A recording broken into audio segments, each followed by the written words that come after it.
Apakah roh itu termasuk Allah, Gus? Gusti Allah kok nyembah Gusti Allah. Gusti Allah kok Nyembah Gusti Allah. nyembah Gusti Allah. Ya, seperti itu.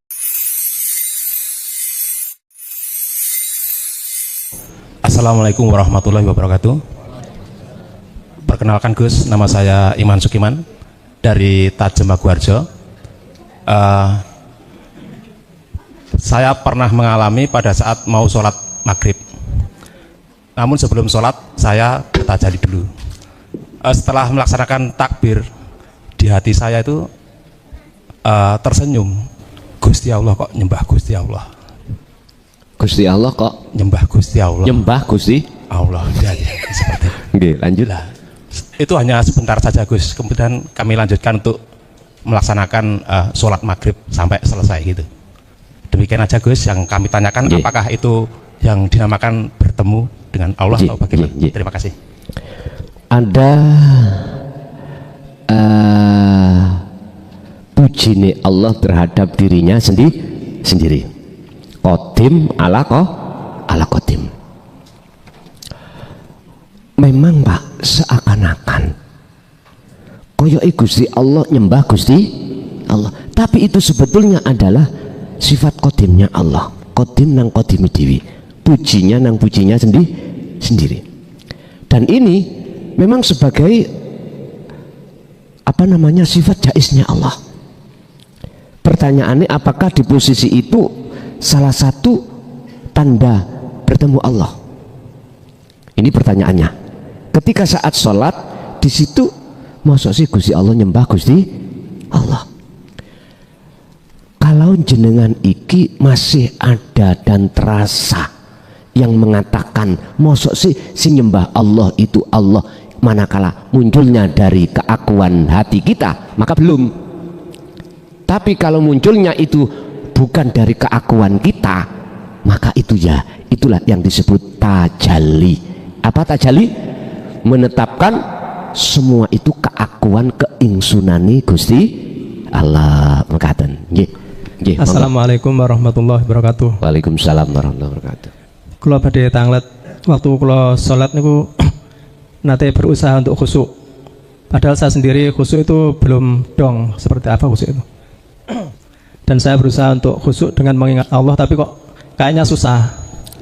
Akhirnya kalau kan udah sering mendapat ilmu ini, jadi kalau yang khusyuk, saya itu nggak bisa khusyuk.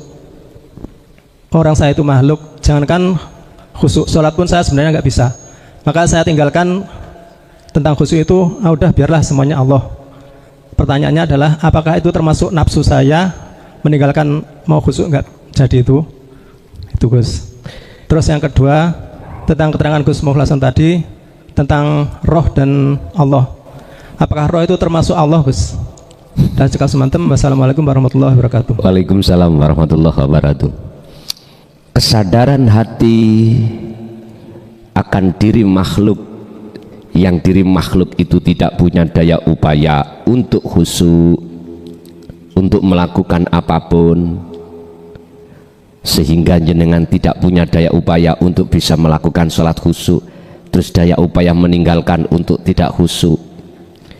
Apakah ini, pertanyaan ya, apakah ini bersumber dari nafsu? Jawabannya gini, kalau jenengan sudah sadar hati kalau diri ini makhluk tidak bisa apa-apa, maka nafsu itu sudah tidak bisa masuk dalam hati. Faktulu anfusakum, sudah dilemahkan oleh Allah. Karena kesadaran sudah jenengan ada dalam hati jenengan. Itu bukan termasuk makhluk. Itu bukan termasuk nafsu. Khusyuk itu piye toh Pak? Maksudnya khusyuk. Satu sisi hati sampean ini sudah tidak lagi mengakui kalau sholat itu sholatku. Loh, ngeten niki. Ibadahku, bukan. Ku hamba sudah nggak ada. Tapi sholati, inna sholati wa nusuki, sholatku, ibadahku, ku balik nang urip. Inilah khusyuk. Berarti sudah tidak ada pengakuan. Bahasa syariat, gambaran wong khusyuk ati iki wis lali urusan dunya. Wong syariat. Jadi ketika saat jenengan meninggalkan, lawang jenengan sudah sadar makhluk gak bisa apa-apa, maka itu bukan nafsu. Berarti yang meninggalkan itu juga Allah sendiri. Bon, itu yang pertama. Untuk yang kedua, apakah roh itu Allah? Boleh tulis nih, ini masih isan. Iki prosesnya innalillahi wa inna ilaihi rajiun. Saiki proses wa inna ilaihi rajiun. Ruh sak lebete ruh, betul kersane. Sak lebete ruh itu ada nur makrifat. Sak lebete nur makrifat. Kok nur makrifat? Rasa dulu. Sak lebete roh itu ada rasa. Rasa iku iksan atau iman iksan. Sak lebete iman iksan itu ada urip atau Allah. Bon. Sak lebete ati sampean itu kan ada rasa. Rasa itu iman. Iman yang dimaksud di sini adalah ihsan, iman yang benar. Sapa ya sing gerakno si A? Apabila ati sampean iku merasakan Allah, hadirnya Allah di situ ya iku urip, maka rasa sampean sudah benar. Sak lebete rasa itu ada cahaya utawa nur makrifat. Iku tujuane ati sampean sing gelap tadi sangka Allah. Peteng asale sebabnya peteng klebon urusan makhluk. Iku ditekakno nur makrifat, cahaya iku ben ilang. Petenge nek wis petenge ilang nyatalah Allah utawa urip.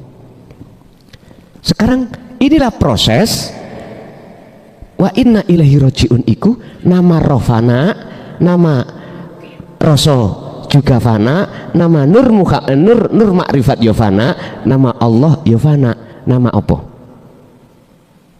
Pun ngeten mawon. Aku tak gambar ngeten sampai namanya apa? Macem-macem. Ono sing ngarani wilus, unde-unde, gambar ndok, nul. Wis terserah. Tapi ketika saat pundi Ghosok Imam? Masya Allah. Apabila ini sudah tiada, saya pun kulo hapus. Nama apa? Wonten nama? Apabila ruh nama nur sedaya wong Jawa ngarani kosong. Gak bisa nyebut ini sampai apa ya? Makanya kula sering iki lho. Sampai ini asli golek ini iki lho, nemu iki lho. Justru di dalam kekosongan iki al-haq. Di dalam kekosongan itu berisi. Sampai ngerti lawa kelelawar. Napa kok metune dalu? Mibere kok malam, siang hari tidak mau.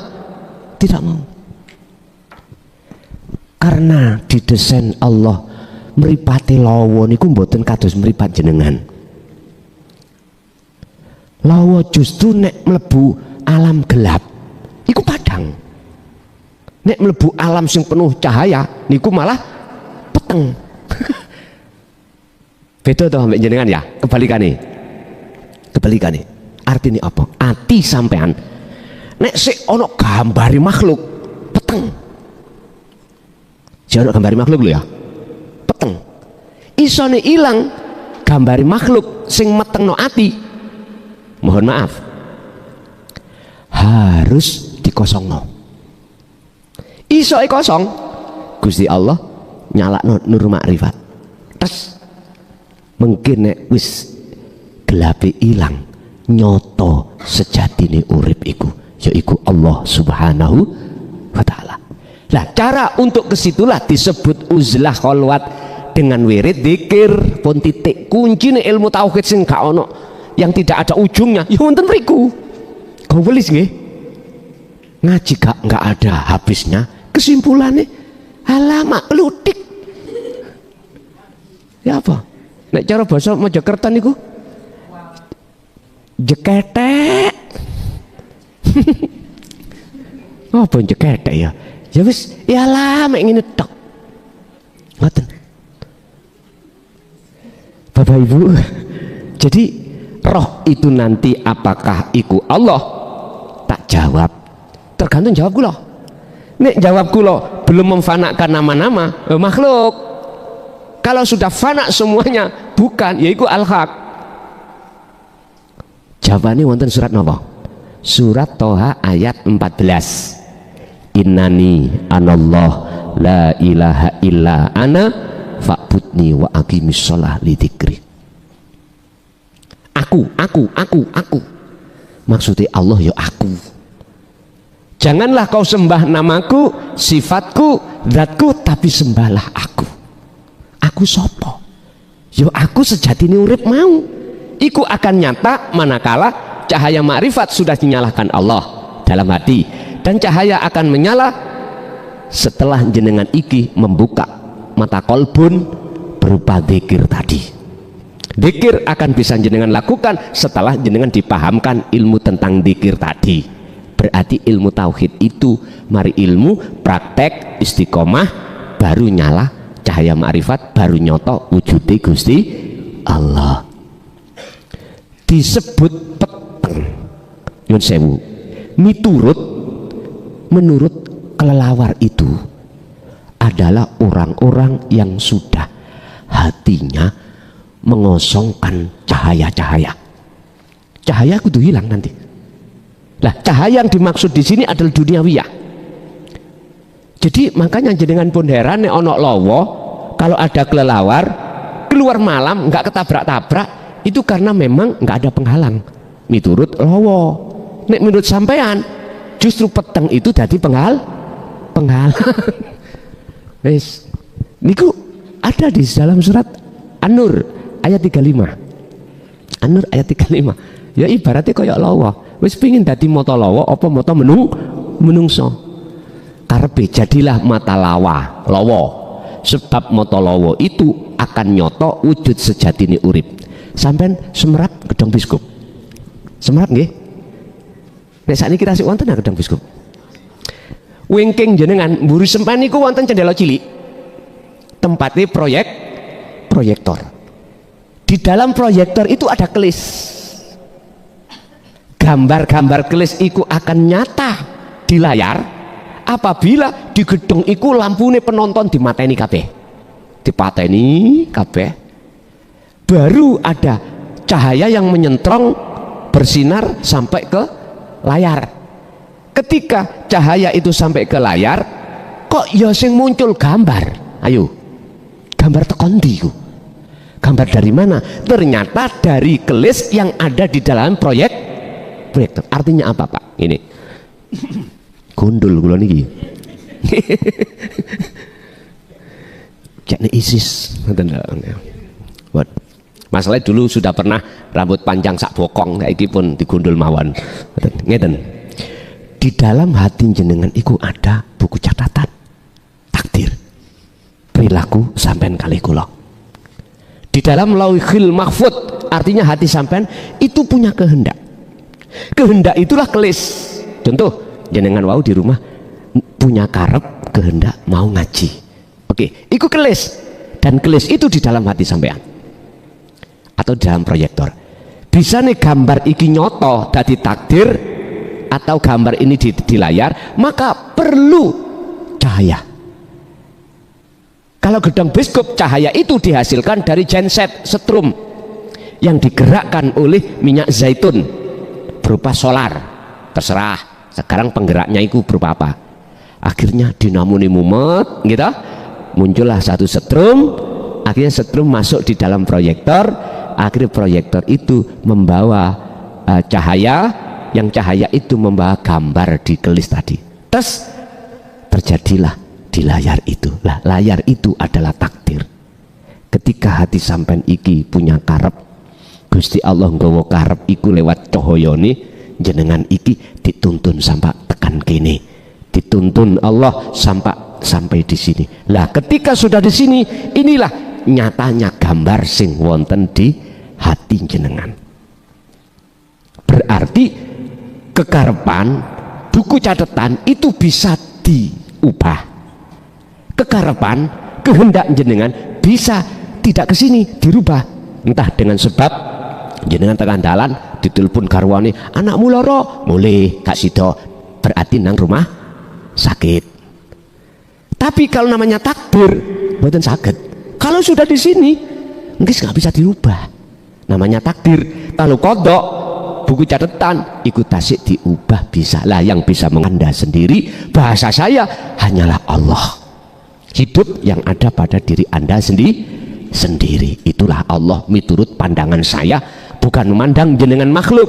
Sudah tak pandang jenengan itu adalah Allah.